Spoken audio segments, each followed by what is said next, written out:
Mana Gunawan? Nah, jadikan juga Proses Ustaz. Gunawan Kalau co-host. Bisa jadi 2 co-host kan? Ah, bisa jadi 2 co-host bahkan 10 bisa aja. Hmm. Silakan Gunawan. Coba. Kenapa Gunawan ini mukanya samar-samar? Bes. Ustaz, blur ki kamera aku. Karena Ah, ini laptopku biar kalau mi, biar mi, biar mi. pakai Yang penting hatimu tidak blur. pakai laptop Hmm. jelek jaringan Ustaz. Ih, Mas, ini kau zaman milenial. Ada kayak warkop cukup 5.000 kopi. Puas mi orang di warkop. Lagi Iko di mana kek? Cari, ya kan? Apalagi kita pemakalah. Gampang ya sekarang teknologi, coy. Nebeng-nebeng apa, tapi iko di kampus ada jaringan atau di mana kah? Iya kan? Banyak sekali, Ji. Oke. Mana, mana? Hmm. Mana mi share mi cepat, baru kita mulai. Kalau sudah di-share, share screen, kita langsung mulai. Moderator siapa? Saya Siapa Ustaz. moderator? Siapa? Saya Ustaz. Ih, kau lagi terus. Minggu lalu kita tuh. Kalian, iya saya. Yang Mana lain, bisa yang lain. screen? Jadi ingat gitu Rosi, sampaikan itu Ihsan ya. Tulis itu di revisi makalah Anda, moderator Ihsan, penanya siapa? Ya ini. Nah, siapa moderator? Rahmat mungkin, Rahmat boleh? Iya, Ustaz. Ya oke. Ingat moderator tugasnya tadi juga menulis ya, menulis di kolom chat kumpulan, kumpulan, kumpulan apa tadi? Kumpulan pertanyaan. Oke, silakan Gunawang. Gunawang, ada PowerPoint nama ada bedeng. ini Tidak Ustaz ada baru nabi bikin sembar kapan? Eh, Ayo hitungan 10. 1. Ayo sudah tidak nih bisa. Ustaz, cuman ini Hmm. tidak tak Atau save kirim ini di Ustaz. grup. Tidak bisa ditampilkan. Kalau tidak ditampilkan, kalau tidak bisa, memang susah menampilkan ya PowerPoint lewat HP. Tergantung HP-nya. Kirim, Ya kirim, kan? kirim saja. Saya Kirim di pilih grup saja. tampilkan Nanti nih. ada host atau ada moderator yang tampilkan. Oh, oh iya Hmm. iya, saya kirimkan. Ya. Hmm.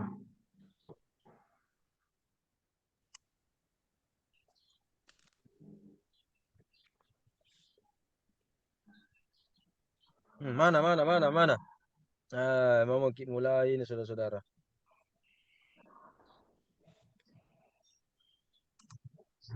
Atau Ustaz, sembari mulai Ustaz. Mulai, sambil mulai. Ya, oke, sambil mulai. Saya Silakan kirim. moderator mulai. Ingat susunan acaranya. Iya. Seperti kemarin ya.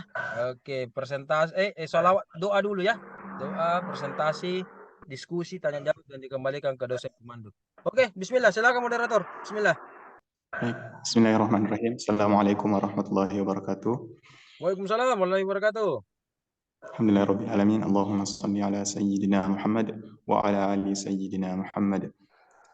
Yang terhormat dosen pengampu mata kuliah Madzhab wa manahijut tafsir, serta pemakalah dan teman-teman sekalian. Baik, hari ini kita akan melanjutkan perkuliahan kita mengenai latar belakang munculnya metode pendekatan dan corak tafsir. Dan pematerinya adalah Saudara Gunawan Hatmim. Sebelum itu, mari kita bersama-sama berdoa dan akan dipimpin oleh Saudara Akram Samad. Kepada saudara dipersilahkan dengan hormat. Oke, sebelum kita belajar mengikuti perkuliahan ini, marilah kita berdoa. Bukan pada bismillah. A'udzubillahi minasyaitonir rajim. Bismillahirrahmanirrahim. Allahumma shalli ala sayyidina Muhammadin wa ala alihi washabihi ajma'in. Allahumma 'allimna ma yanfa'una wanfa'na bima 'allamtana wa zidna 'ilma. Amin. Allahumma rabbana Allahumma rabbi zidna ilma warzuqna fahman. Amin. Selesai. Baik, terima kasih kepada saudara Akram Samad yang telah memimpin doa. Semoga perkuliahan kita berjalan lancar dan betul-betul memberikan kita pengetahuan baru.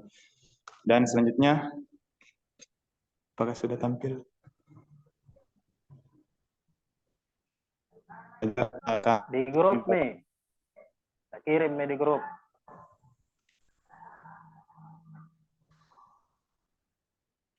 Baik.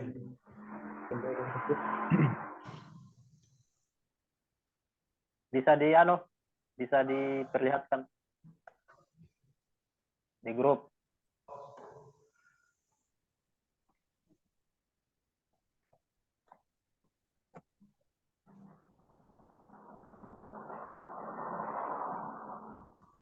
Bisa dihostkan. Ditampilkan, dibagikan. Nah, baik, sudah tampil. Selanjutnya kami persilakan kepada saudara pemateri Gunawan Hatmim untuk mempresentasikan makalahnya. Dengan hormat dipersilakan. Baik, terima kasih atas kesempatannya. Assalamualaikum warahmatullahi wabarakatuh. Waalaikumsalam. Pada kesempatan hari ini, siang hari ini, saya sebagai presenter untuk mempresentasikan tugas dari mata kuliah tafsir dan menajuk tafsir yang dibimbing oleh Ustadz Irham. Dan pada kesempatan hari ini kita akan mengkaji terkait perkembangan metode pendekatan serta corak tafsir. Bisa dipindah. Nah,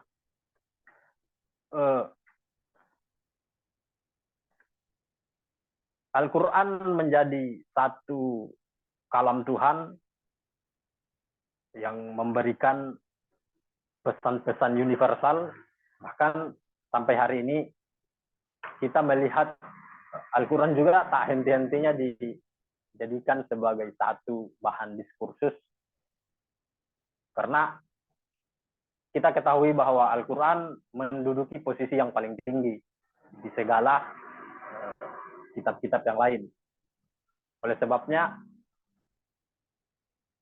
konsekuensi logis daripada kita sebagai umat Islam, yakni harus menjadikan Al-Quran sebagai petunjuk untuk kemaslahatan kehidupan, baik itu dalam ranah sosial maupun individu. Nah,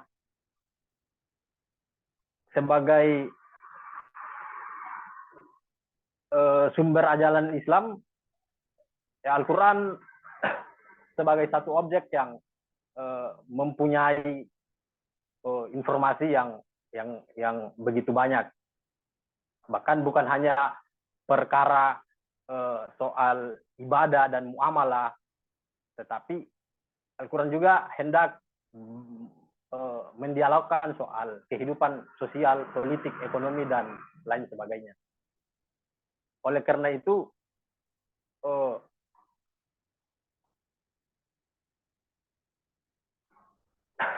hari ini pada kesempatan ini menjadi satu kesempatan yang khusus, karena pada kesempatan ini kita akan kemudian melihat bagaimana para mufassir ketika menginterpretasi Al-Quran, bagaimana mencoba untuk menafsir Al-Quran dengan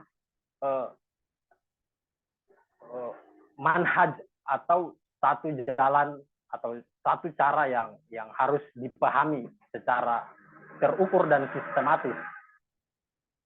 Nah, oleh karena itu, dari latar belakang yang kemudian saya jelaskan tadi, ada beberapa poin menjadi titik balik daripada keberangkatan latar belakang yang saya jelaskan tadi.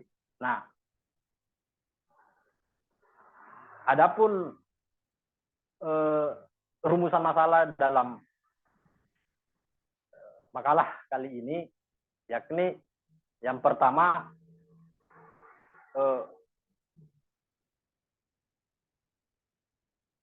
bagaimana pengertian terkait metode pendekatan serta corak tafsir, juga beserta klasifikasinya.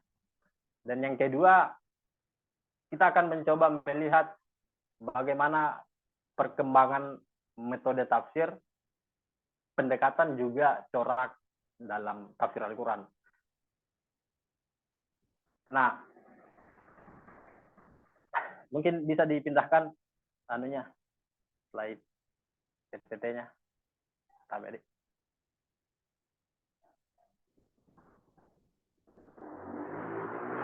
pada masuk pada pembahasan, penulis akan mencoba menggambarkan, sama-sama mendefinisikan terkait apa sebenarnya metode tafsir. Nah, ada pertanyaan yang kemudian muncul ketika kita mendengarkan bagaimana metode tafsir bermain dalam kerja-kerja para mufasir. Nah, pada kesempatan ini kita ketahui secara bersama metode adalah satu cara atau satu langkah yang tersistematis atau tertib dan terpadu, terpola untuk menegaskan bidang keilmuan masing-masing. Nah, apalagi kita kalau melihat lebih dalam bagaimana metode ini diterjemahkan dalam apa namanya, metode ini berasal dari bahasa Yunani, yaitu methodos, yang artinya teratur atau jalan atau cara. Nah, kalau seringkali diterjemahkan dalam bahasa Inggris itu disebut method. Kalau dalam bahasa Arab kita seringkali mendengar ada kata manhaj atau tariqah. Nah, jadi metode ini dijadikan sebagai satu cara untuk melihat beberapa objek, dalam hal ini titik fokus pengkajian. Nah, makanya ketika dikatakan metode tafsir, maka bagaimana kita kemudian berusaha untuk melihat apa jalan yang terarah, bahkan terpola demi menafsirkan ayat-ayat Al-Quran. Nah, makanya metode dijadikan sebagai baik yang berhubungan dengan suatu kajian ataupun permasalahan yang berhubungan dengan dalam aktivitas kehidupan manusia. Jadi metode ini bukan hanya sekedar dipakai dalam menafsirkan ayat-ayat Al-Quran, tetapi lebih daripada itu. Metode ini juga sering digunakan sebagai satu landasan dalam gerak hidup, dalam artian metode bersifat universal, bisa dipakai dimanapun, bahkan dalam bidang ilmu apapun, baik itu sosiologi, baik itu akidah, baik itu filsafat, baik itu ilmu Al-Quran. Nah, dengan demikian secara khusus ilmu tafsir sebagai satu disiplin ilmu, satu pengkhususan khasanah pengetahuan, ya mau tidak boleh terlepas dari metode ini. Karena kita ketahui, kita kembali melihat bahwa metode itu adalah satu jalan, satu cara, atau satu upaya yang sistematis dalam melihat objek-objek yang ada. Maka dalam kajian ilmu Al-Quran, kan? Maka dalam kajian ilmu Al-Quran, metode dijadikan sebagai ilmu alat untuk melihat bagaimana pemaknaan yang terkandung dalam ayat-ayat Al-Quran. Nah,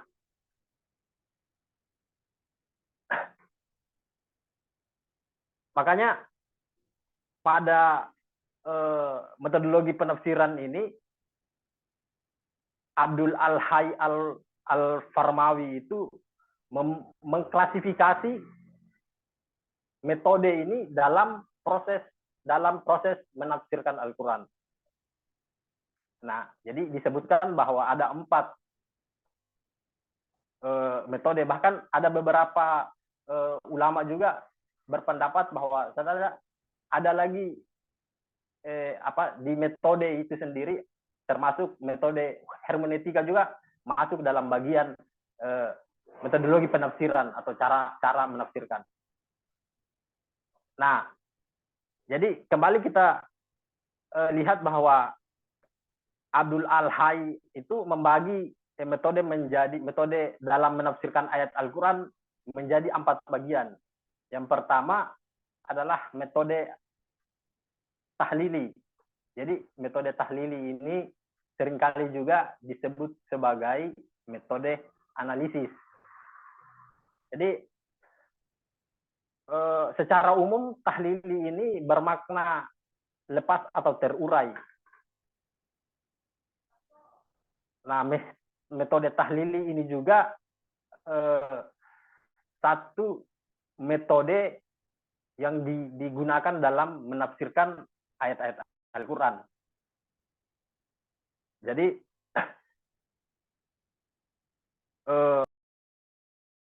dengan kejelasan dilakukan dengan terperinci dalam melihat makna-makna yang terkandung dalam ayat-ayat suci Al-Quran. Serta mengikuti juga urutan yang termasuk di dalam jangan dijelaskan 4 ini, pasti kita Analisis. sudah tahu ini. Karena kita dari tafsir hadis pasti sudah tahu itu tahlil itu apa, ijmal itu iya, apa. Apa yang beda ini? Apa yang beda ya? Nah, lanjut.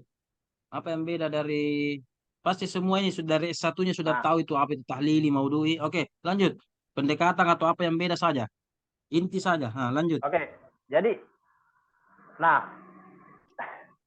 pada bagian kedua setelah metode kita akan masuk pada pengertian pendekatan. Nah, pendekatan ini juga menjadi satu hal paling penting bagi para mufassir dalam melihat makna-makna yang terkandung dalam Al-Quran. Nah, pendekatan adalah titik awal dalam proses menafsirkan ayat-ayat Al-Quran. Karena pendekatan merupakan satu usaha dalam menafsirkan, juga upaya untuk memahami secara jelas, bahkan secara utuh terkait dengan makna-makna yang terkandung dalam Al-Quran. Nah, sehingga wajar jika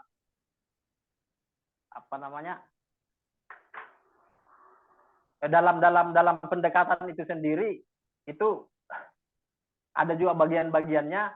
Yang pertama itu ada pendekatan tekstual. Nanti teman-teman silahkan lebih jelasnya silahkan membaca di makalah. Ada juga pendekatan kontekstual, pendekatan filsafat juga, pendekatan hukum atau fikih, ada juga pendekatan linguistik. Nah, selanjutnya kita akan masuk pada corak dalam tafsir. Di corak tafsir ini di corak tafsir adalah corak yang berbicara soal warna atau kecenderungan paradigma suatu mufassir. Jadi ini lebih kecenderung kepada bidang kekhususan pada bidang ilmu yang dimiliki oleh para mufassir. Nah, misalnya salah satu mufassir memiliki kecenderungan terhadap ilmu filsafat. Nah, maka upaya dalam melihat menginterpretasi ayat-ayat Al-Quran akan cenderung kepada filsafat. Begitupun dengan corak tafsir yang lain, maupun tafsir ilmi, fikih, falsafi, tasawuf, dan corak tafsir yang lain. Nah, selanjutnya kita akan masuk pada latar belakang perkembangan metode pendekatan dan corak tafsir. Secara historis kita kembali melihat bahwa pada masa hidup Rasulullah itu kebutuhan tafsir begitu dirasakan oleh para sahabat-sahabat dalam kalangan umat Islam. Bukan hanya sahabat, tetapi semua kalangan Islam. Nah, sebab kita ketahui bahwa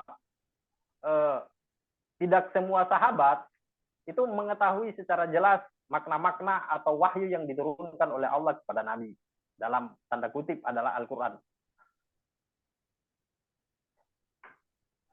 Nah, makanya itu dalam hal ini untuk mengetahui segala macam informasi terkait dalam yang terkandung dan termuat dalam Al-Quran, para sahabat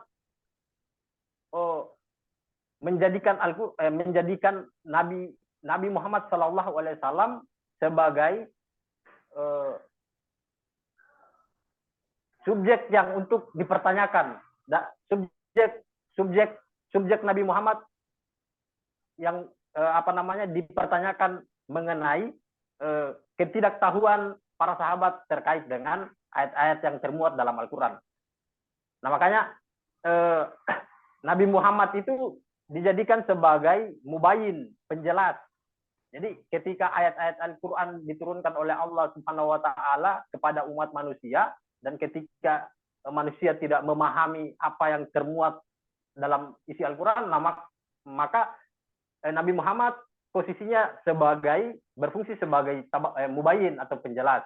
Dia menjelaskan semua ayat-ayat yang masih samar-samar ataupun yang sudah jelas.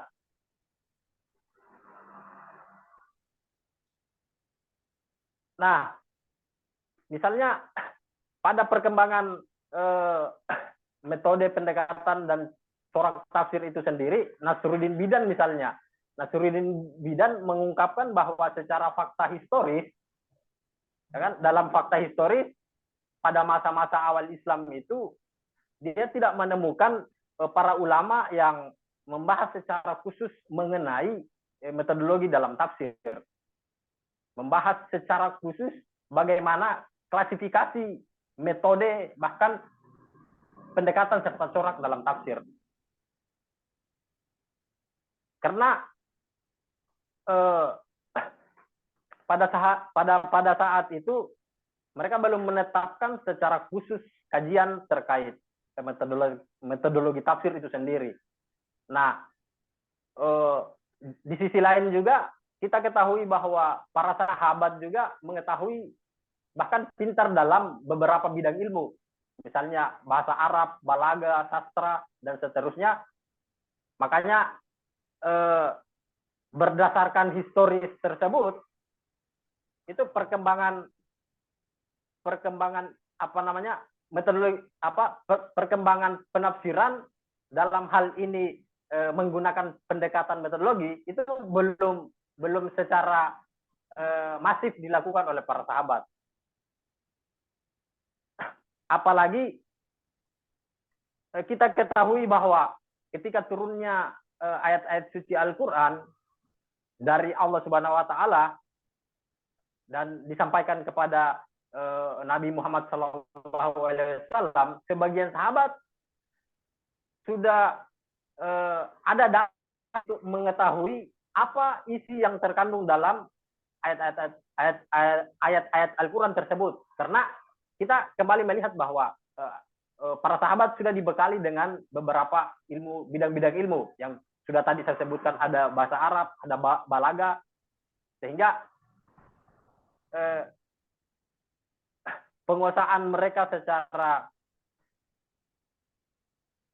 mereka dalam melihat isi dan kandungan daripada ayat-ayat Al-Quran itu tidak semuanya itu dimengerti oleh para sahabat, tetapi ada sebagian ayat-ayat suci Al-Quran yang mereka mengerti.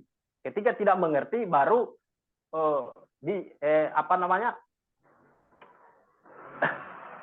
dipertanyakan kepada Nabi Muhammad SAW sebagai yang berfungsi sebagai penjelas. Nah, selanjutnya pada masa perkembangan ilmu tafsir, ada sebagian ulama yang berpandangan bahwa sebenarnya basis mufasir dalam menafsirkan ayat-ayat Al-Quran pada masa itu mengacu pada satu metodologi, yakni metodologi ijmali. Jadi para mufasir menafsirkan ayat-ayat suci Al-Quran secara global, ya kan? Melihat Al-Quran dengan melihat Al-Quran secara terbuka, lalu menafsirkan ayat-ayat Al-Quran secara global. Nah, ada sebagian yang memang berpendapat bahwa sebenarnya pengkhususan dalam metodologi itu pada awal-awal sejarah itu sebenarnya belum ada pengkhususan bahwa penafsiran ini akan digunakan pakai metodologi tahlili. Penafsiran ayat ini akan digunakan dalam metodologi ijmali dan lain sebagainya. Nah, tapi seiring perkembangan ilmu pengetahuan,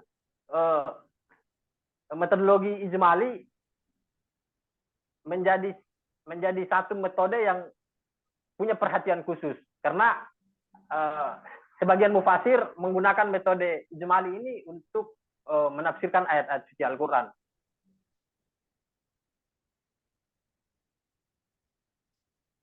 Nah, makanya ketika metode ijmali ini berkembang, maka lahirlah pula beberapa metode yang sampai hari ini kita ketahui bahwa ada metode tahlili, ada juga metode maudhui, dan ada juga metode baran.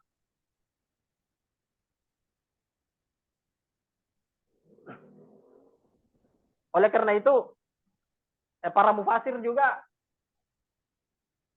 ketika berikhtiar dalam menafsirkan ayat-ayat suci Al-Quran, mereka melihat lebih spesifik lagi bahwasanya ternyata upaya dalam menafsirkan ayat-ayat Al-Quran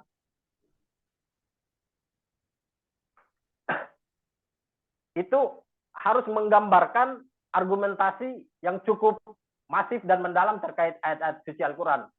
Misalnya ketika kita melihat tafsir At-Tabari dalam bentuk Al-Masur dan tafsir Ar-Razi dalam bentuk Al-Ra'i.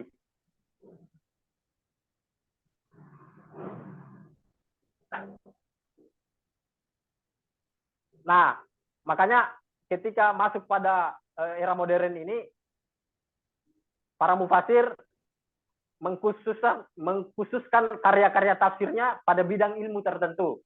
Ya, maka lahirlah beberapa corak dalam ilmu tafsir yang tadi saya jabarkan di awal tadi, bahwa ada corak yang bersifat falsafi, ada yang bernuansa fikih, ada corak tasawuf dan lain sebagainya.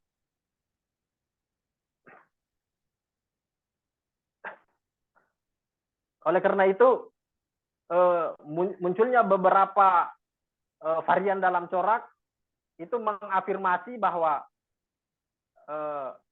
para mufasir ketika mengupayakan untuk menafsirkan Al-Quran ternyata harus memiliki kecenderungan dalam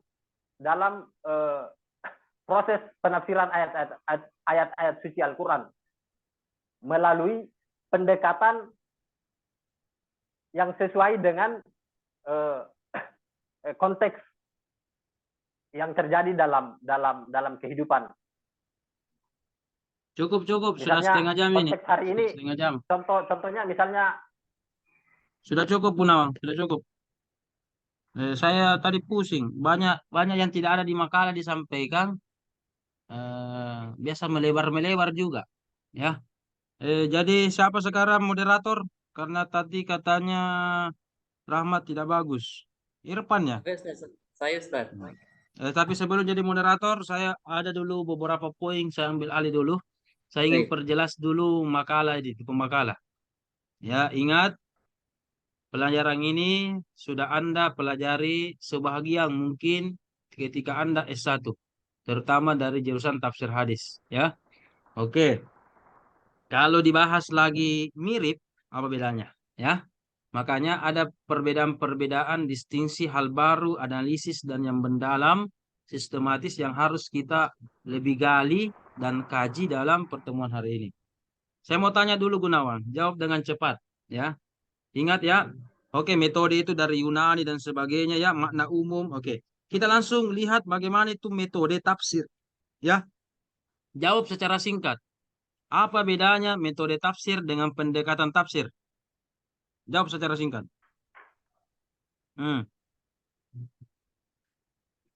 Apa bedanya metode Kalau metode tafsir tafsir dengan itu pendekatan tafsir? Apa bedanya? cara Oke. Apa? kalau metode Hmm. tes jelas sih Ustaz. Ya, oke, lanjut.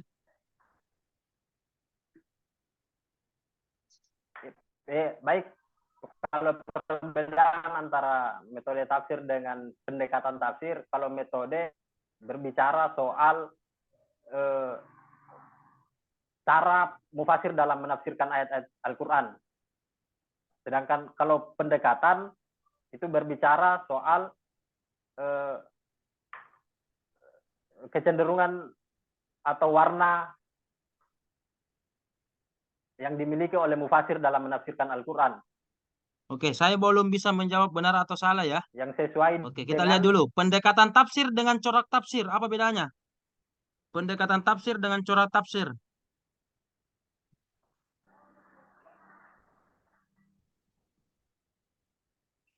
Apa bedanya? Kalau Anda katakan pendekatan itu adalah corak, pendekatan adalah warna. Kalau corak tafsir apa?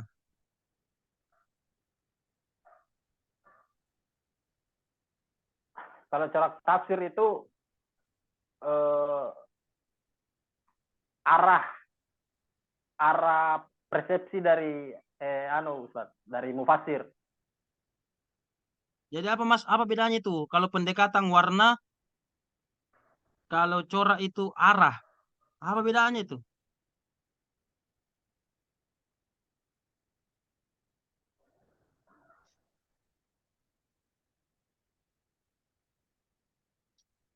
Ya, Apa bedanya? tentu berbeda Ustaz, karena Iya. kalau berbicara soal corak, misalnya corak tafsir kan tadi berbicara soal arah atau disiplin ilmu dari masing-masing mufasir. Apa tadi? Arah atau apa?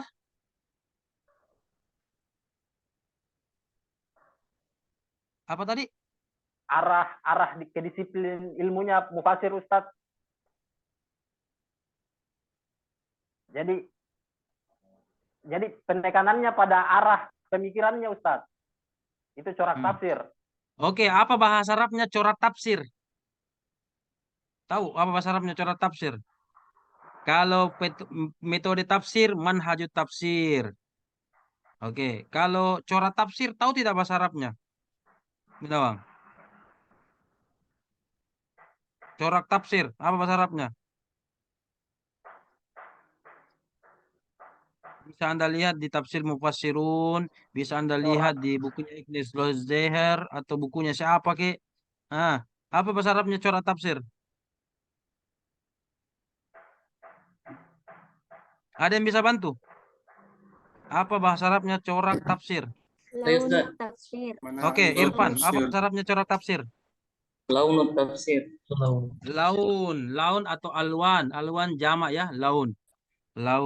Irfan, apa bahasa tekstualnya itu laun? Launut tafsir itu ingat ini ya, Gudawang ya.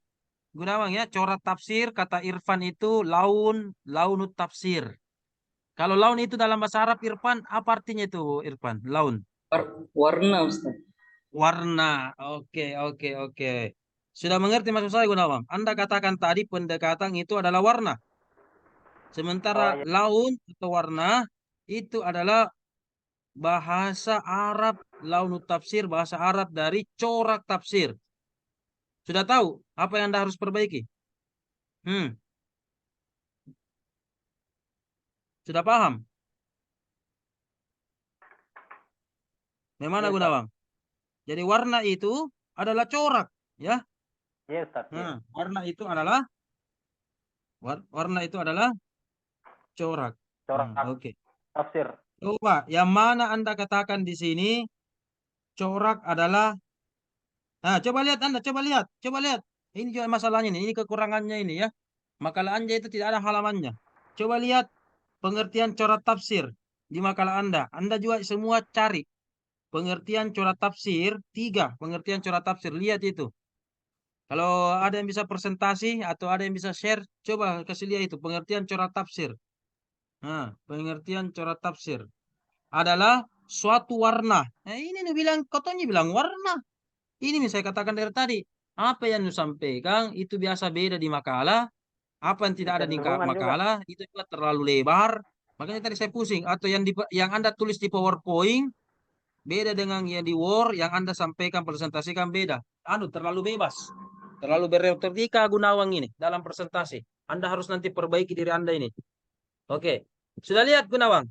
Coba baca itu pengertian corak tafsir. Corak tafsir adalah Sudah Ustaz. warna kan? Iya, Anda iya. sendiri bilang warna kan? Suatu warna Iya. atau Warna. kecenderungan. Stop dulu, stop. Iya, iya. Pendekatan tadi Anda bilang warna juga. Tadi baru-baru Anda bilang warna. Ya. Nah, kalau begitu definisi Arah. Anda tentang Kalau pendekatan arah. balik lagi. Ini balik lagi. Ini balik lagi. Pendekatan itu arah lagi. Balik lagi ini. Nah, mana bilang arah? Mana bilang arah? Coba mana lihat pengertianmu. 2 pengertian pendekatan tafsir. Mana bilang arah di situ? Mana bilang arah di situ? Mana bilang arah? Mana? Mana bilang arah? Mana? Coba lihat. Nah, ada yang bisa tampilkan? 2 bagaimana pendekatan tafsir pengertiannya? Pendekatan adalah titik awal, tapi ini pendekatan secara umum, ya kan? Amudin Data menjelaskan pendekatan, ini masih pendekatan saja. Tapi kalau pendekatan tafsirnya, apa itu pengertiannya? Ingat, pendekatan apa, tafsir apa. Ketika digabung, apa jadinya? Ya kan? Mata apa, hari apa. Ketika digabung matahari, apa jadinya? Ini yang kurang. Masih parsial dalam memahami filosofi hakikat dalam sebuah makna. Ya. Jadi catatan saya, Anda harus jelas membedakan pengertian metode apa, metode tafsir ya, pengertian pendekatan tafsir apa, pengertian corak tafsir. Maka saya informasikan ini, revisi makalah Anda harus membuat tabel. Ya. Perbedaan metode tafsir, pendekatan tafsir, dan corak tafsir. Kasih tabel. Supaya tahu perbedaan dan persamaannya, kasih tabel supaya pembaca dan Anda sendiri lebih paham. Oke? Nah, yang kedua, ada itu makalah-makalah selanjutnya namanya bil ma'sur bil ra'yi. Kira-kira itu Gunawan. Masuk di mana itu Gunawan? Bil ma'sur dengan bil ra'yi. Masuk di mana itu? Masuk di mana? Atau tidak ada masuk? Apakah masuk di Oke, saya punya multiple choice ya. A, masuk metode tafsir. B, masuk di pendekatan tafsir. C, masuk di corak tafsir. D, selain ketiganya. D, selain ketiganya. Oke. Ini multiple choice ini. A, metode tafsir. B, pendekatan tafsir. C, corak tafsir. D, selain ketiganya. Apa menurut Anda? Tafsir bil masur dan bil ra'yi, A, B, C, atau D? Silakan, apa jawaban Anda? Yang lain juga silakan saya putih. Langsung di kolom chat tulis A, B, C, D. A, B, C, D. Silakan. Oke. Oke, silakan yang lain.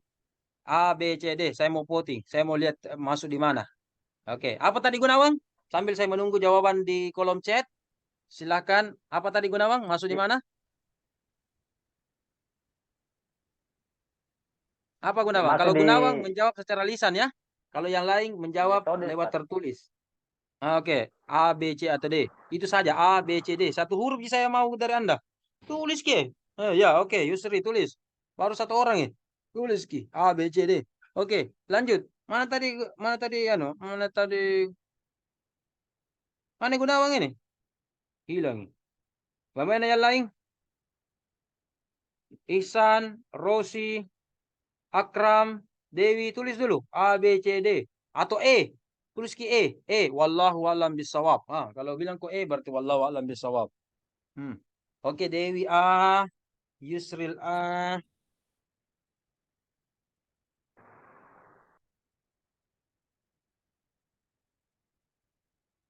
Yusril mana yang lain? Mana yang lain? Tidak ada yang lain. Kau Rosi. Apa yang jawab? Akram. Nah, Irfan. B, ada bilang B, A atau B, ada D. Oh, ada D. Ihsan D. Oke, D. Selain ketiganya. Oke. Kau Gunawan, jawab kita Gunawan. Apa kita pilih? A, B, C, D atau E? Saya tambah lagi E Gunawan. Wallahu a'lam bishawab. Apa deh? Apa yang jawab Gunawan? Jawab secara lisan Gunawan. Kalau yang lain,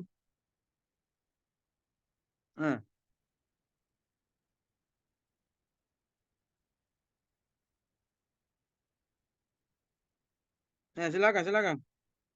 Apa jawaban Gunawan? Gunawan. Mana Gunawan ini? Suara tak Gunawan? Suara tak mana? Mana suaranya Gunawan? Oh, Gunawan. Pendekatan Ustaz, pendekatan. Oh, masuk ke B, pendekatan. Kalau Anda katakan B pendekatan, di mana di makalah Anda tertulis bil masur atau bil ra'yi? Di halaman berapa itu tertulis? Pendekatan Ustaz.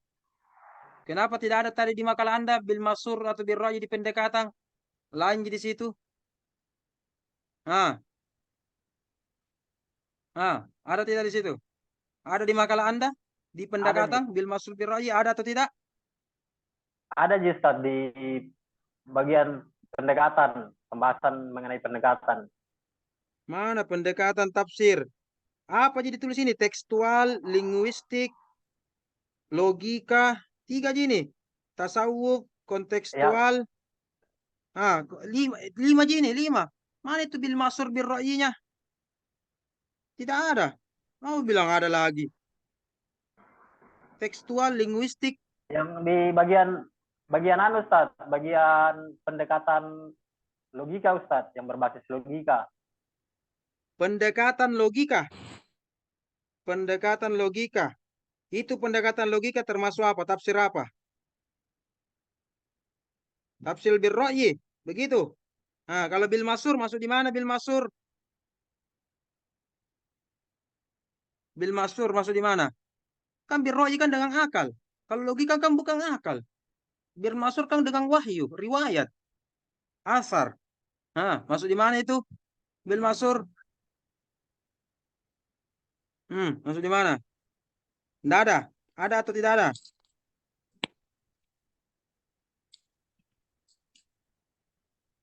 Ada atau tidak ada?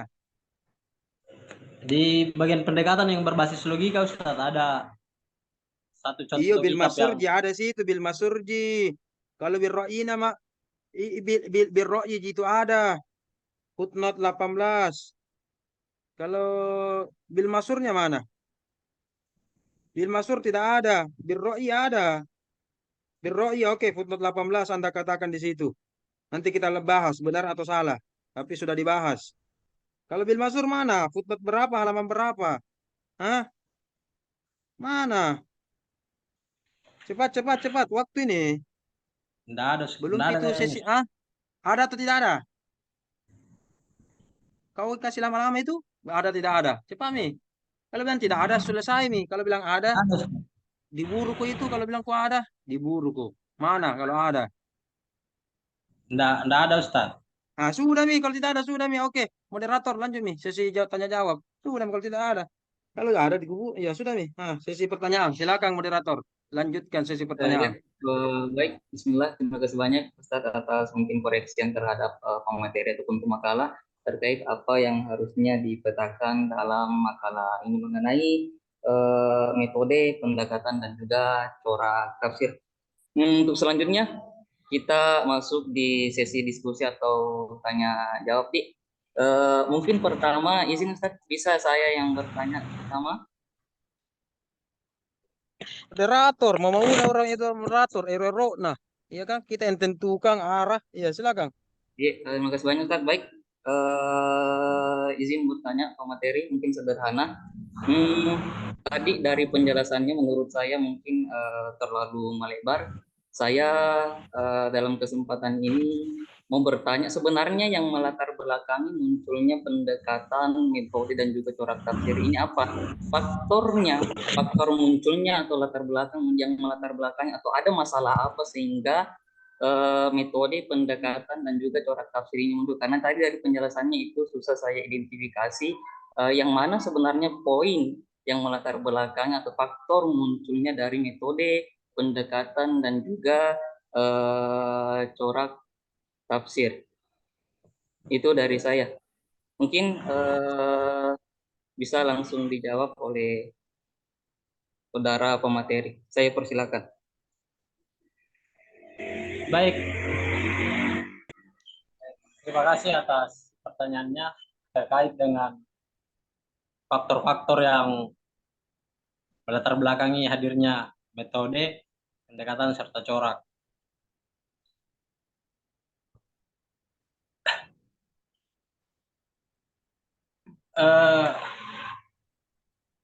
Yang menjadi faktor itu bahwasanya yang menjadi faktor itu yang pertama aspek kemuksisahan Al-Quran.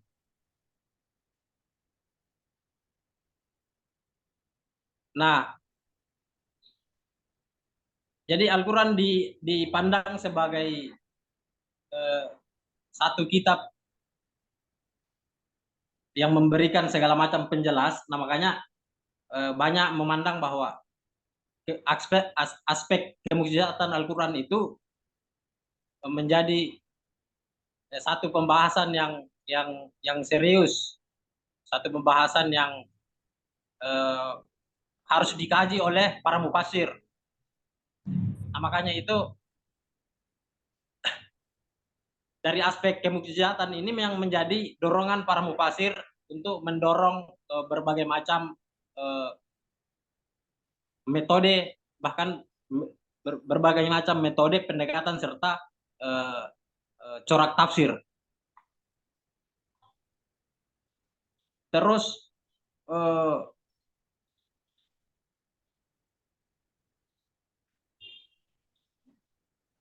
yang kedua itu terkait dengan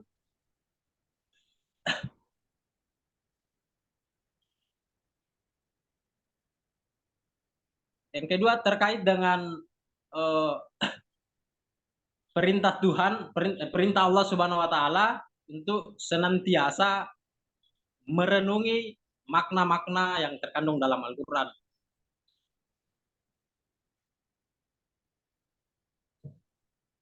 Jadi yang kedua ini juga menjadi faktor pendorong dalam munculnya metode pendekatan serta corak tafsir.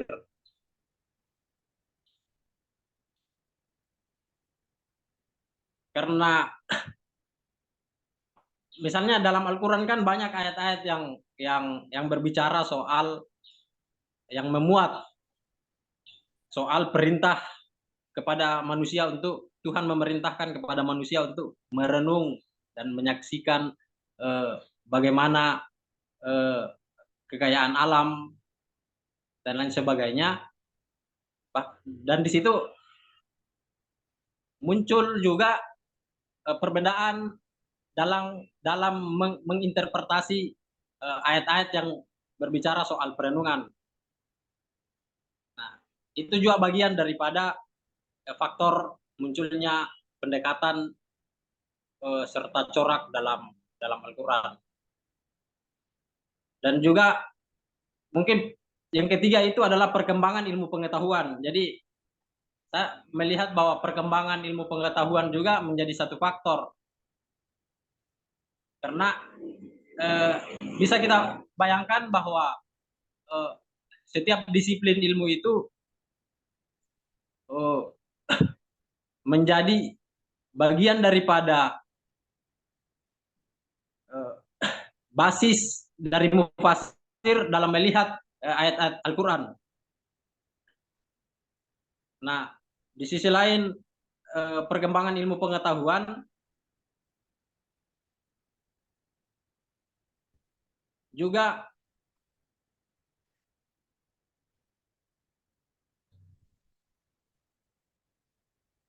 saya kira itu mungkin tiga hal tersebut yang menjadi faktor pendorong munculnya metode serta pendekatan corak tafsir. Ya, baik. Terima kasih banyak saudara pemateri. Jadi menurut pemateri tadi setidaknya ada beberapa faktor nih. Mungkin yang pertama dari aspek atau faktor kemujizatan Al-Quran itu sendiri. Yang kedua, bagaimana kemudian saat itu kebutuhan akan penafsiran Al-Quran secara menyeluruh. Yang ketiga, tentunya perkembangan ilmu pengetahuan. Saya tanyakan tadi karena terus terang di bagian makalah khusus pada kesimpulan itu tidak jelas apa sebenarnya melatar belakangi dan juga perkembangannya bagaimana, sedangkan itu sebenarnya yang menjadi inti atau topik yang dibahas dalam materi atau makalah. Terima kasih banyak kepada materi. Mungkin berikutnya dari teman-teman ada pertanyaan, saya persilakan.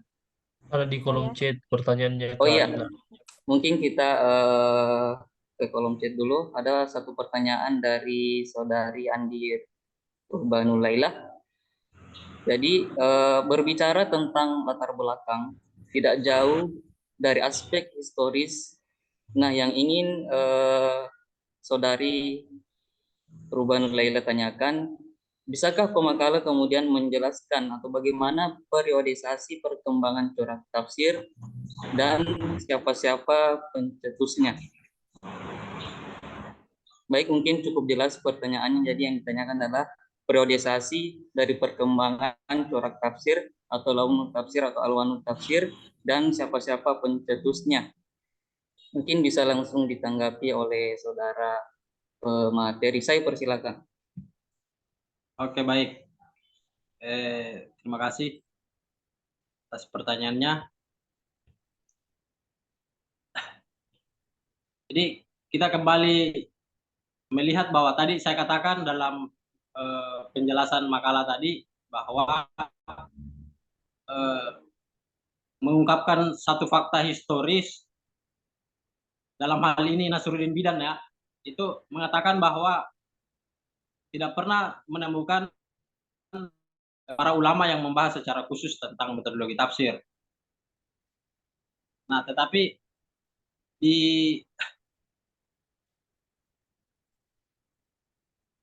seiring perkembangan zaman ada beberapa diidentifikasi bahwasanya ternyata metodologi dalam menafsirkan ayat-ayat suci Al-Quran itu ternyata ada beberapa ulama yang memakai metode ijmali dalam melihat dan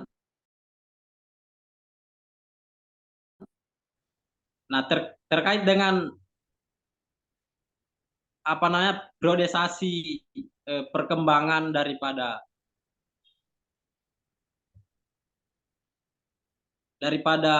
metode pendekatan tafsir yang saya ketahui bahwasanya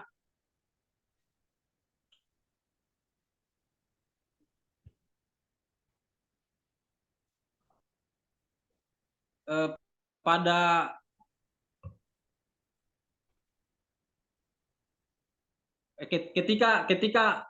ketika metode ijmali ini digunakan, saya tidak mendapatkan periode apa yang masuk dalam tahap perkembangan metode ijmali ini, tetapi ada beberapa referensi yang saya dapatkan terkait dengan sekitar abad ke-5 Hijriah ya, itu sudah mulai bermunculan beberapa metode selain daripada metode ijmali tersebut.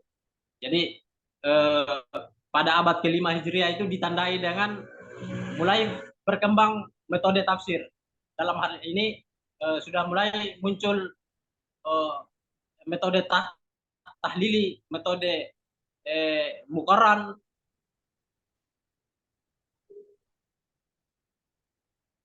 Nah, misalnya kita bisa melihat beberapa kitab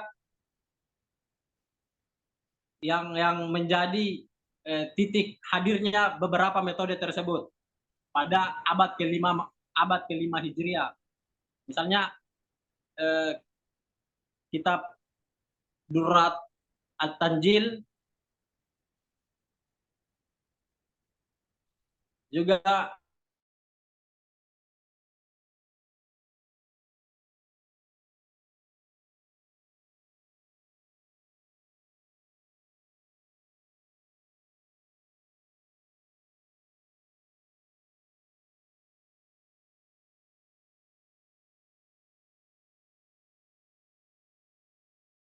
masuk pada abad ke-20,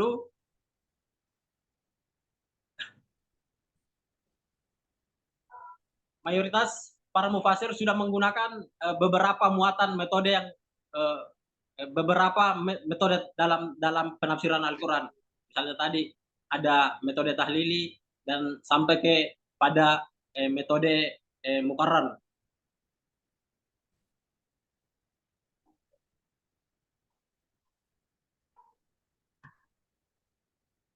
Nah, terkait dengan pencetusnya, saya kira terkait dengan pencetusnya saya belum dapat mengenai ide di balik dalangnya hadirnya metode dalam metode tafsir ini.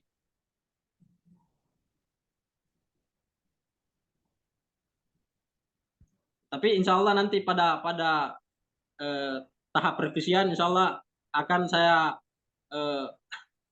masukkan periodisasi terkait dengan perkembangan metode corak serta pendekatan dalam tafsir. Saya kembalikan ke moderator. Ya, baik. Terima kasih banyak atas jawaban daripada pemateri. Jadi yang ditanyakan tadi adalah mengenai perkembangan corak tafsir atau alwanut tafsir serta pencetus-cetusnya. Lebih menanyakan pada periodisasi, mungkin bisa diklasifikasikan klasik, pertengahan, dan modern mengenai perkembangan corak tafsir. Mungkin ada yang ingin menambahkan? Gimana teman-teman? Baik, sedikit menambahkan moderator. Silakan Saudara Yusril Emrah. Baik, untuk bisa diulangi pertanyaannya tadi? Jadi inti pertanyaannya itu bagaimana kemudian periodisasi perkembangan corak tafsir serta siapa-siapa saja pencetusnya. Baik, untuk periodisasi tafsir ya, mungkin kapan pertama kali tafsir itu digunakan ya, begitu namanya, tahlili, ijmali, muqarrar, begitu. Dan siapa pencetusnya? Maaf, Saudara Yusril, inti pertanyaan perkembangan corak tafsir. Jadi fokus pertanyaannya dari Saudari Andi Rubanul Laila itu corak tafsirnya atau alwanut tafsir, sufi, falsafi, lugawi, dan lain-lainnya itu bagaimana periodisasi perkembangannya, mungkin kurang lebih begitu. Kan metode, karena yang saya dengar tadi metode. Yang tertulis, yang tercantum di obrolan atau chat itu corak tafsir, perkembangan corak tafsir. Yang jelaskan Saudara Gunawan kan metode.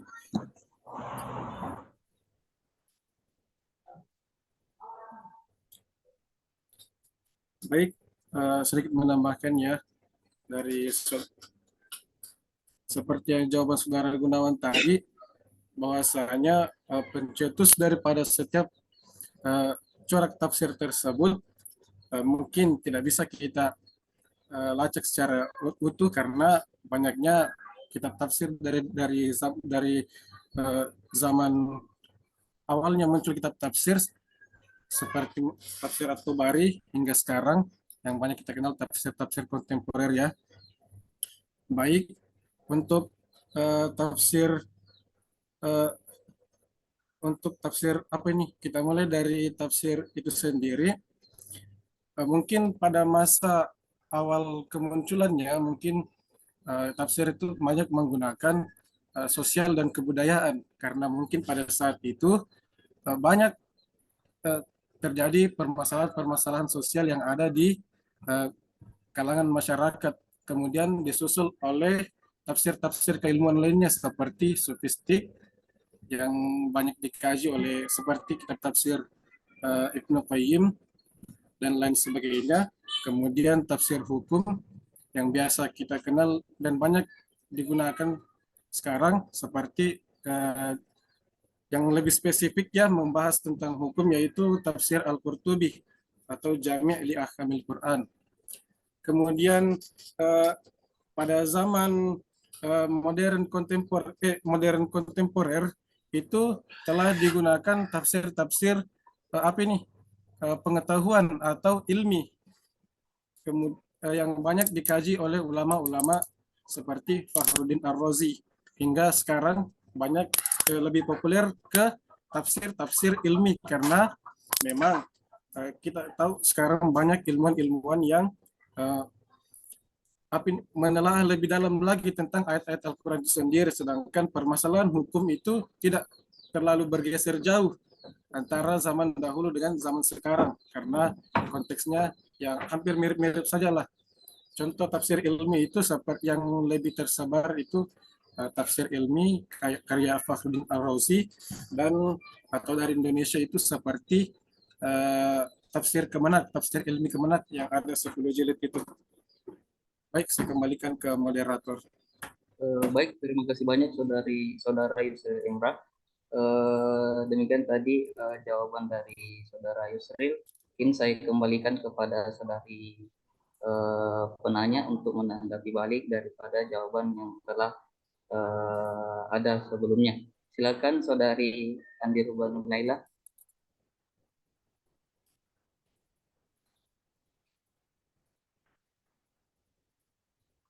Kayaknya rapat ini. Ya sudah ada di kolom chat. Iya, alhamdulillah sudah aman menurut saudari penanya mengenai tadi perkembangan ternyata semua ditanyakan di atau priorisasi metode pendekatan dan juga corak tafsir dan juga pencetusnya. Mungkin mengenai hal itu sudah aman, kita beralih ke pertanyaan berikutnya. Mungkin masih ada yang ingin bertanya? Ya, mungkin saudari Dewi Sartika, saya persilakan. Oke, Assalamualaikum warahmatullahi wabarakatuh. Terima kasih atas kesempatan yang diberikan kepada saya untuk mengajukan pertanyaan kepada pemateri kita pada hari ini. Ya, sebenarnya pertanyaan saya sudah diambil alih oleh semua tadi karena saya dengar tadi penjelasan dari seorang pemateri ini itu tidak terstruktur atau tersistematis dari setiap periode awal mulanya muncul metode, corak ataupun pendekatan sampai kepada abad sekarang ini. Jadi langsung saja inti pertanyaan saya adalah sejak kapan metode, corak ataupun pendekatan ini itu sebagai kajian disiplin ilmu dan siapa memprakarsainya? Apakah memang pada saat munculnya metode itu sudah pasti muncul corak dan pendekatan, ataukah corak dan pendekatan itu muncul di belakangan? Mungkin itu dari saya serahkan kepada moderator. Ya, baik. Terima kasih banyak atas pertanyaan yang diajukan oleh saudari Dewi Sartika. Jadi kurang lebih pertanyaannya itu sejak kapan sebenarnya metode pendekatan dan juga corak tafsir ini dipatenkan sebagai disiplin ilmu atau kemudian apakah munculnya mungkin kurang lebih munculnya bersamaan atau di luar metode baru pendekatan atau corak, mungkin kurang lebih begitu. Ya, silakan saudara Gunawan untuk menanggapi pertanyaan dari saudari Dewi Sartika. Baik, terima kasih atas kesempatannya dan sekaligus pertanyaan yang dipertanyakan oleh saudari Dewi terkait dengan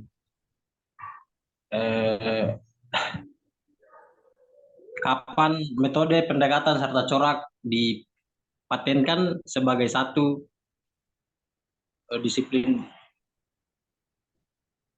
satu kajian khusus. Nah menurut saya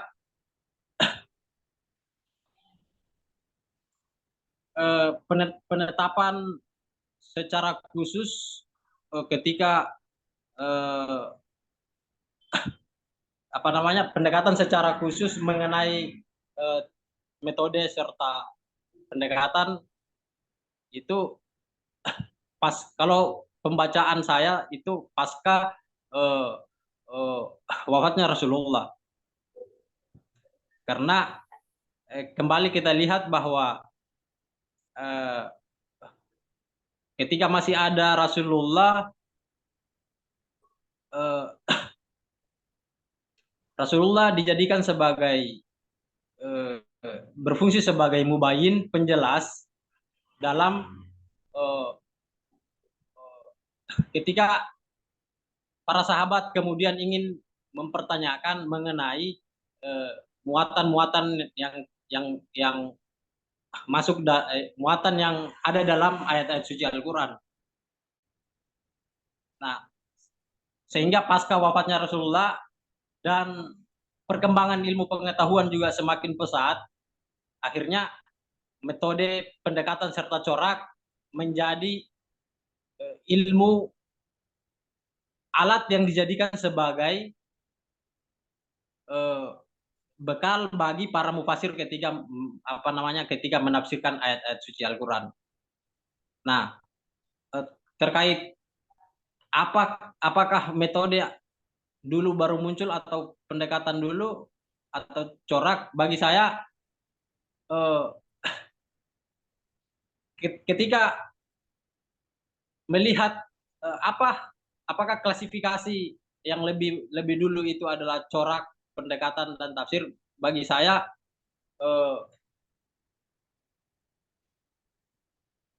ketiga hal tersebut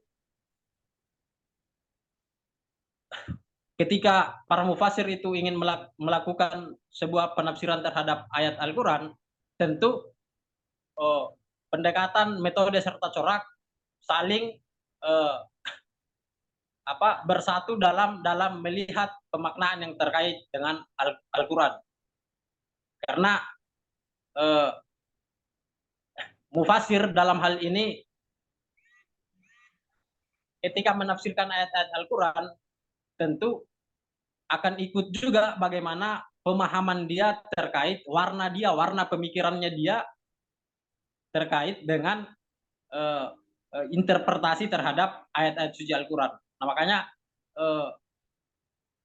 bagi saya metode pendekatan serta corak itu adalah suatu hal yang memang diperlukan dalam menafsirkan ayat-ayat suci Al-Quran. Jadi tidak ada pengklasifikasi secara khusus bahwa metode ini paling metode paling duluan, terus pendekatan, terus corak. Tidak ada, bagi saya tidak ada pengklasifikasi seperti itu. Karena ketika mufasir ingin melakukan penafsiran ayat-ayat suci Al-Quran, maka akan juga ikut bagaimana corak keilmuan daripada mufasir tersebut, apakah lebih cenderung kepada warna-warna filsafat atau warna-warna tasawuf dan lain sebagainya. Nah, itu mungkin saya kembalikan ke moderator, lebih dan kurangnya dimaafkan. Ya, terima kasih banyak. Demikian tadi tanggapan atau jawaban dari saudara pemateri. Saya lempar kembali kepada saudari penanya dari Sertika. Bagaimana? Ya, berdasarkan jawaban dari pemateri, jadi bisa disimpulkan bahwasanya metode pendekatan ataupun corak tafsir itu dikatakan sebagai sebuah kajian tafsir disiplin ilmu setelah meninggalnya Rasulullah, berarti pada masa Khalifah Abu Bakar itu sudah menjadi sebuah kajian tafsir disiplin ilmu beserta dengan corak dan pendekatan yang digunakan. Begitu, saudara pemateri. Terkait begini terkait periodisasi dalam penggunaan metode itu saya tidak bisa pastikan kapan dan di mana, tetapi intinya pasca wafatnya Rasulullah dan munculnya perkembangan ilmu pengetahuan, maka metode pendekatan serta corak itu dijadikan sebagai satu kajian khusus dalam upaya untuk menafsirkan ayat-ayat Al-Quran. Begitu. Bagaimana Jadi, Saudari Dewi? dalam hal ini saya tidak bisa mempatenkan bahwa tanggal sekian, periode sekian, itu saya belum temukan, dan mungkin teman-teman bisa membantu saya untuk menjawab terkait pertanyaan yang diberikan oleh Dewi. Oke, saya kembalikan. Ya, itu tadi tanggapan balik dari saudara pemateri. Mungkin ada teman-teman yang ingin berkomentar atau menanggapi kaitannya dengan metode orang dan juga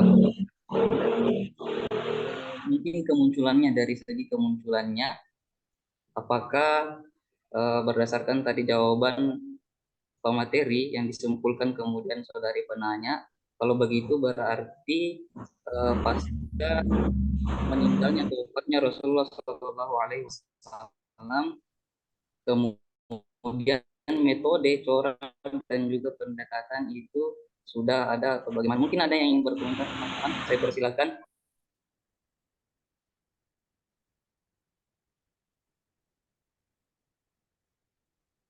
Mungkin saudara Nurul Ihsan. Tidak di moderator. Aman.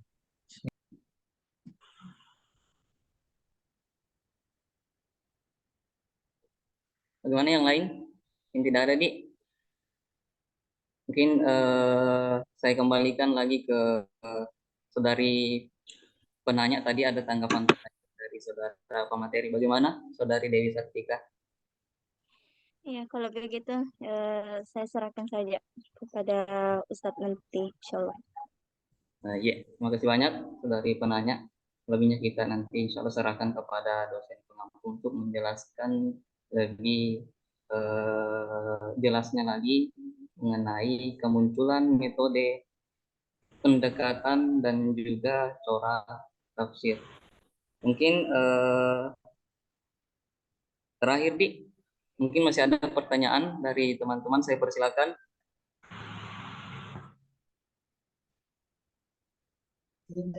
Ya, mungkin saya.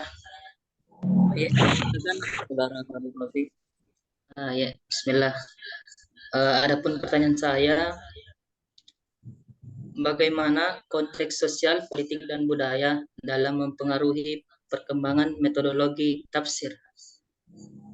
Mungkin itu saja, bisa secara singkat saja. Terima kasih. Ya, itu pertanyaan dari saudara Rosi. Pertanyaan bagaimana kondisi sosial, politik, dan budaya dalam kaitannya atau dalam perkembangan metodologi tafsir. Mungkin bisa langsung dijawab saudara pemateri. Baik. Terima kasih atas kesempatannya, saudara Irfan. Terkait dengan pertanyaan dari Fahrul Rosi mengenai hubungan antara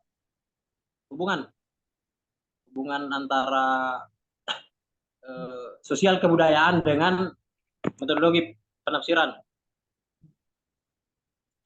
Gitu ya. Iya. Nah, kita kembali melihat bahwa Al-Quran menjadi satu kitab yang dikatakan sebagai satu kitab yang universal. Nah, makanya secara historis misalnya, ketika kita melihat bagaimana kondisi sosial historis Arab pra-Islam, ya kan? Arab pra-Islam itu digambarkan oleh Al-Quran.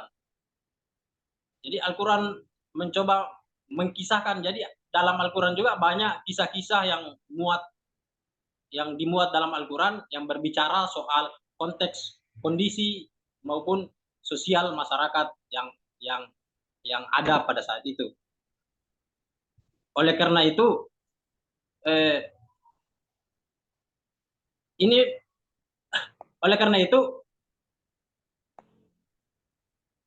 konteks kebudayaan dengan sosial itu akan mempengaruhi mufasir dalam menafsirkan ayat-ayat suci Al-Quran. Jadi makanya ketika para mufasir hendak menafsirkan ayat-ayat Al-Quran dengan pendekatan sosial misalnya, dengan konteks ayat yang berbicara juga terkait dengan sosial. Misalnya tafsir-tafsir ayat-ayat sosial. Dan ketika dikaitkan dengan bagaimana kebudayaan atau aspek sosial yang termuat dalam lingkungan tersebut, misalnya hari ini misalnya kita contohkan bagaimana metodologi dengan bagaimana relasi antara metodologi penafsiran dengan konteks kehidupan dan berbudaya. Hari ini kan bisa kita menafsirkan ayat-ayat Al-Quran yang berbicara tentang sosial. Dan bisa kita sinkronkan dengan kondisi hari ini. Misalnya ayat-ayat tentang politik misalnya. Terus bisa kita sandarkan dengan sosial kehidupan sekarang. Apalagi misalnya Indonesia sekarang dalam pesta demokrasi. Nah, artinya dalam metodologi penafsiran itu punya semua relasi terkait dengan kebudayaan dan sosial. Nah, makanya di bagian pendekatan itu berbicara khusus terkait dengan arah pemikiran daripada para mufasir.